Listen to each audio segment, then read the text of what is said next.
ایک دفعہ کا ذکر ہے کہ ایک چھوٹے سے گاؤں میں ایک ماں بکری اور اس کی 7 چھوٹی بکریاں رہتی تھیں۔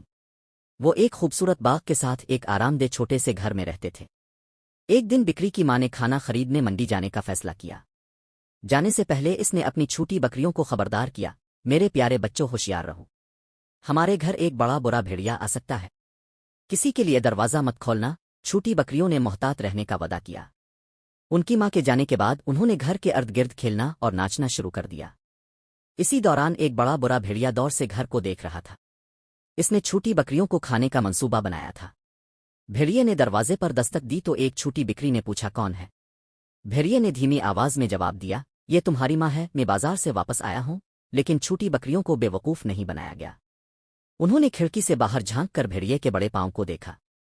وہ چلوتی ہوئے بولے، تم ہماری ماں نہیں ہو، تم ایک بڑا برا بھیڑیا ہو۔ بھیڑیا غصے میں آ گیا اور دروازہ توڑنے کی کوشش کی، لیکن چھوٹی بکریاں تیار تھیں۔ وہ چمنی کی طرف بھاگے اور تندور میں چھپ گئے۔ بھیڑیا گھر میں داخل ہوا اور ہر طرف چھوٹی بکریوں کو تلاش کرنے لگا، لیکن وہ انہیں نہیں مل سکا۔ ابھی وہ ہار مانے ہی والا تھا کہ اس نے تندور سے ہلکی سی آواز سنی۔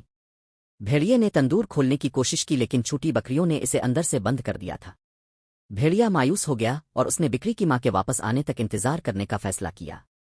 جب بکری کی ماں واپس آئی تو اس نے دیکھا کہ بھیڑیا گھر کے باہر انتظار کر رہا ہے۔ اس نے اپنے تیز سینگوں سے اس کا پیچھا کیا۔ چھوٹی بکریاں محفوظ تھیں اور وہ سب خوشی خوشی زندگی گزار رہے تھے۔ اس دن کے بعد سے چھوٹی بکریاں اور بھی ہوشیار ہو گئیں اور ہمیشہ اپنی ماں کی نصیحتیں مان